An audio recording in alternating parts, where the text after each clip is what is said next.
Hey folks, today we're covering Tinto Flavor 30 and Pavia's going to be talking to us about France. This is July the 4th, and I guess France is kind of linked to the French War of Independence. But anyway, let's get into it. As always, the beginning here just giving us a recent history about France. We know from Wednesday's Dev Diary about the 100 Years' War. You're going to be getting into that content very quickly as France, interacting with Scotland, getting into all these events that happened at this time of the game as France and all the vassals and things like that around them as well. Next, they're going to talk about something that isn't directly linked to France, but it is something that they wanted to talk about this week, and that is the fixed DNA system. This allows them to have certain important historical characters have pre-scripted faces. Yes, you all love the 3D portraits. I see that all the time online. Man, I love the 3D portraits in EU5, but they have got this new technology that allows them to kind of sculpt how a character looks exactly or as near as possible to how they did historically. Those 3D portraits helping you get immersed in the game, and let me know what you think about all of that. But let's continue. Next, they're going to show us the information panel for France at the start. You can see the flag. You can see the current ruler, King Philippe VI. He's not too good, is he? 3350. It's not the worst, but also not that good. You can see the primary culture of France. You can see the primary religion, obviously Catholicism. You can see the buildings, nearly 6 million population, nearly 100 gold, nearly 40,000 troops. Weirdly, no navy. I don't know if that's a mistake or if it's just the vassals that have a navy. I think that must be a mistake, or just when they took this screenshot, that is how it showed at the time, because I'm pretty sure France does start with a navy. But anyway, that is what it says. You can see a breakdown of their culture. Obviously, a bit of a mix here in France. The kind of French culture isn't even the biggest one at the start of the game. You can see the religion, a lot easy here.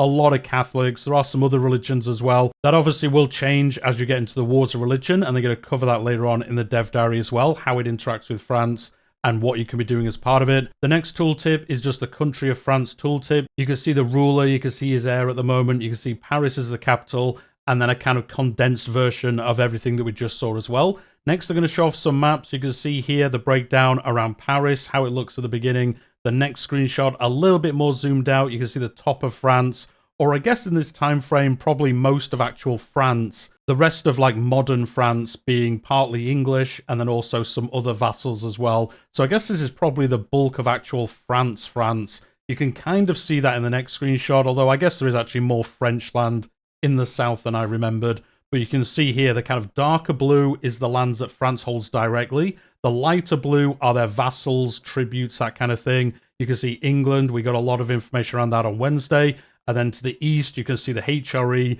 Savoy, all these other realms that you're going to be interacting with as well. You can see Brittany. They're going to talk about Brittany as well later on in this Dev Diary. Next, they're going to show off the diplomacy that France has at the start of the game. So at the top there, that is the international organization. They are part of the Catholic Church. You can see their vassals, different things like that in the next one. They are rivaling England in this example, which they probably always will be. They've got some interactions with Scotland, and then they have some other interactions as well. You can kind of see that better on the next map. You can see the Kingdom of England. You can see Scotland. You can see Balliol, as we keep saying in these Dev Diaries. Scotland starts in a civil war at the beginning of the game, and whoever wins that side will actually affect how they interact with you, because if Balliol wins, he's kind of supported by England, so he will probably side with England in the 100 Years' War. If Scotland wins it, which I think will happen most of the time if a player isn't involved, they will more likely side with you and try and help you in those wars against England. You can see also, again, that breakdown of France, the actual Kingdom of France itself, and then all the vassals and things like that that they do have under their control. And how do they control them? Well, they have this special subject type, which is called the Appanage, I believe. And you can see a breakdown of this here. It's very much like vassalization, but with some modifications. You can see how you can annex them. You can see the building rules as well. As you progress as France, you're going to have a lot of these vassals at the start.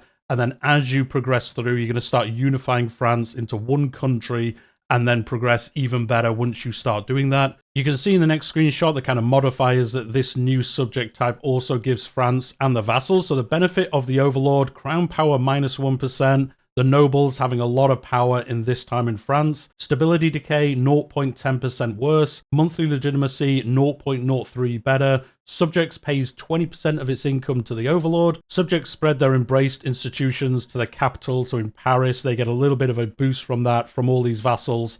And then benefits for the subjects, so the vassals of France, they get 15% more manpower, more control, more prestige, efficiency of cabinet 15% better, and then they also have the other side. They also get the institutions spread there as well. So it's kind of mutually beneficial. I think as France, though, you're wanting to integrate these as quick as you can and get like the proper France up and running as quick as you can. You can see in the next screenshot the estates at the start, and as you would expect, the nobles, they've got a lot of privileges, a lot of power, and you are going to have to try curtail that as you play through. There are going to be events that help you with that. And then obviously you've got the revolution coming in the future. Now, I will say they don't cover that too much this week. Pavia has said they're going to cover the revolution in its own dev diary in the future. But, you know, you would expect the nobles to have a lot of power in France, and they do at the start of the game. You can see the clergy, you can see the burghers, and you can see the commoners as well. Obviously, no power, no privileges. The commoners, they're not going to be too happy. And there's going to be no fallout from that being the case at all. Next, they're going to show off the government reforms. This is French feudal nobility.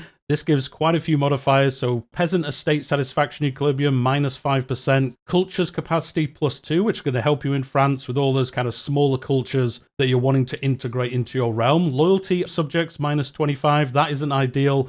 Diplomatic capacity +1, so you can be doing more things with your diplomats. Has appanages, that special kind of subject that we were talking about before. Monthly progress towards aristocracy, 0.10. Monthly progress towards serfdom, 0.2. And again, as you progress as France, some of these are going to change a little bit. You can see the next government reform is ancient French taxation. Maximum tax -15%. The French love it if you up their taxes. No fallout from that either. Possible government reforms +1. And again, you're going to want to be revoking this as quick as you can. Get rid of that tax modifier, bring in some more money, help you progress as you go through the game. Next is an estate privilege, great offices of the Crown of France. And that gives you +1 cabinet seats, which is fantastic, allowing you to do those cabinet actions. You can increase your control. There's a bunch of different actions you can do, and that is going to help your realm in whichever way you're trying to push towards. The next estate satisfaction is for the burghers. This is noble estate satisfaction equilibrium +5%, population migration speed 5%, monthly progress towards decentralization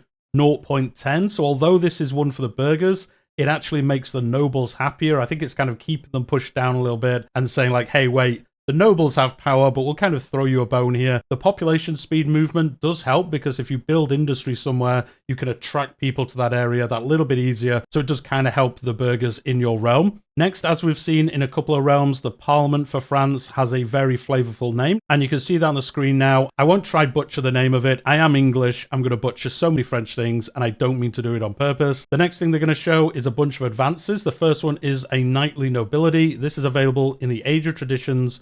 Noble levy size +100%, a much bigger noble army. They're very powerful, the nobles, but this is going to help you in the 100 Years' War. But then obviously other things that you're going to be getting up to as France in your campaigns. The next one is Elan. This is available in the Age of Renaissance. Army morale +20% for your armies, making them be able to fight that little bit longer in the battles that you're going to be doing. The next one is the Gendarme Companies. This is available in the Age of Discovery. Cavalry power +10%, army maintenance -5%. So your army's a little bit cheaper, but your cavalry is better. Next is the establishment of the Recettes Generales, definitely how you pronounce that. This is available in the Age of Reformation. Tax efficiency +5%, so you're going to be getting more money out of your taxation. The next one is the Philosophers. This is available in the Age of Absolutism. Monthly research progress +5%, getting those advances quicker and quicker. The last one, a very famous French term here, Liberté, Égalité, and Fraternité,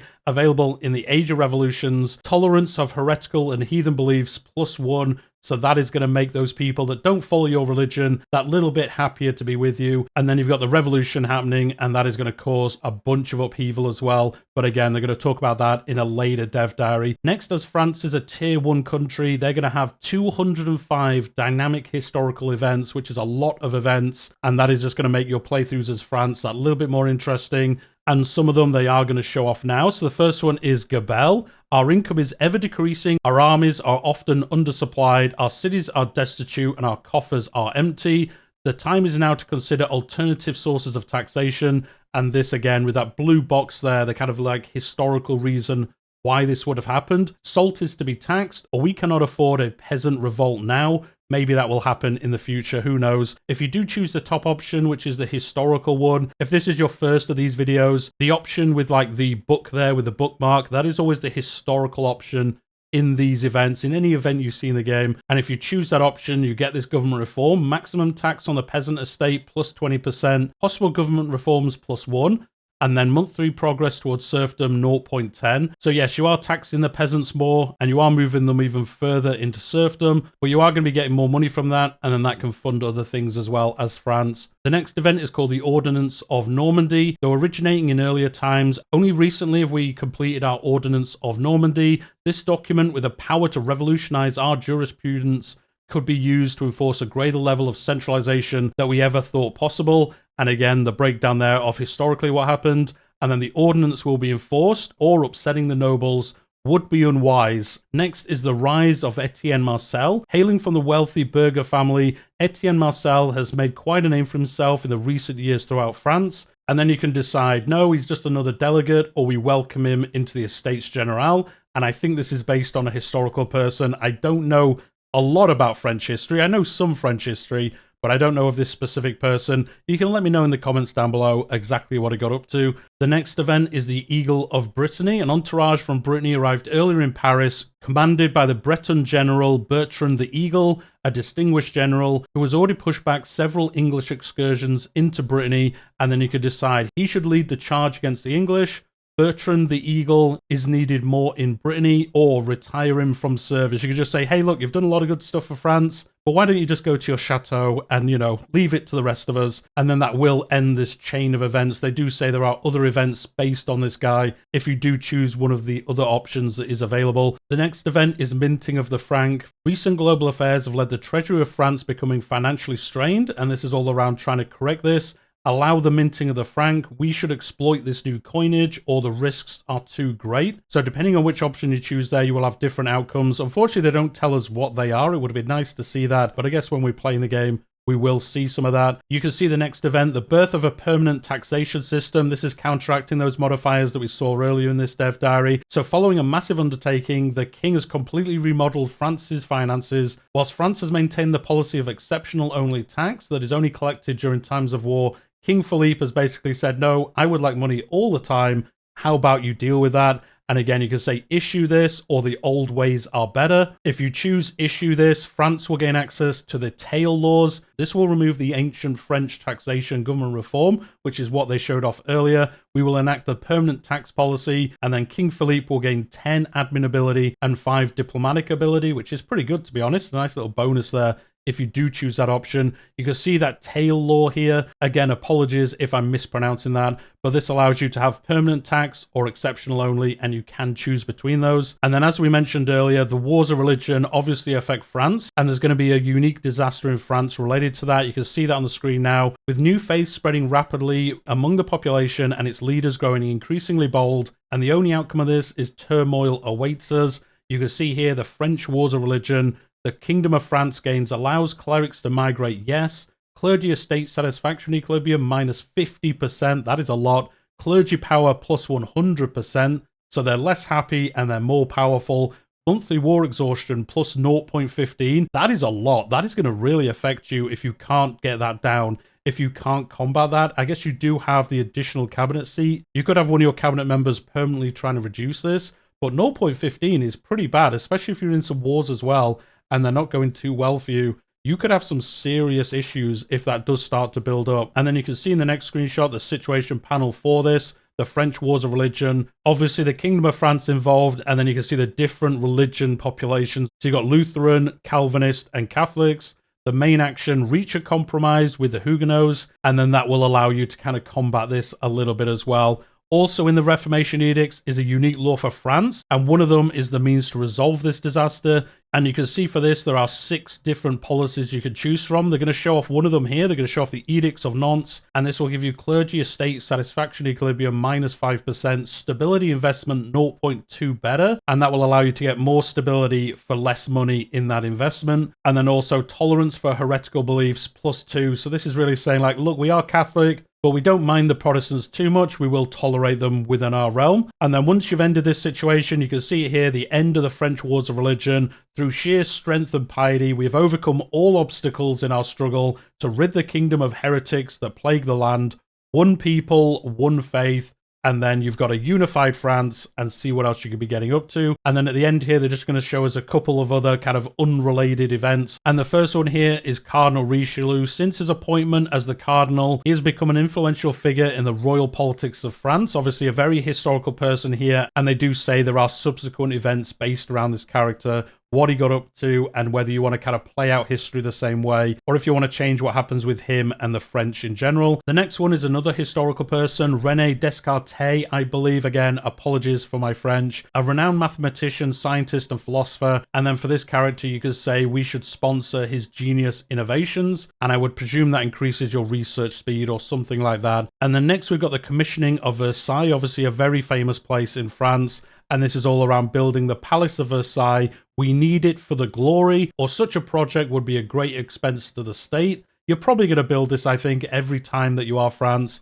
but you can see in the next screenshot what this gives. It gives cultural tradition 0.5, cultural influence 0.5, which is actually less than I thought it would give, although that is a pretty decent bonus to be getting. You're probably going to build this, as I said. I don't see why you wouldn't. You want the Palace of Versailles there, and then you may see future events, I guess, based around that, depending on how you play through the rest of the history of France. And then the last event they're going to show is Rousseau publishes The Social Contract. Word is spreading across France of a new book published, attracting both the masses and members of the political elite, dubbed The Social Contract. This book offers a new perspective, attacking the concept of majority rule, as well as outlining the goals of what a government should strive for. This may upend the social order. And as I said, no talk about the revolution this week. That is going to be a separate dev diary in the future. So they've not forgotten about it. They've not thought, let's not put that in the game. It is coming. They just didn't want to blow out this dev diary with more information about the revolution. That's going to be a very in-depth dev diary. So I think they want to talk about that in the future and give us all the information in one place.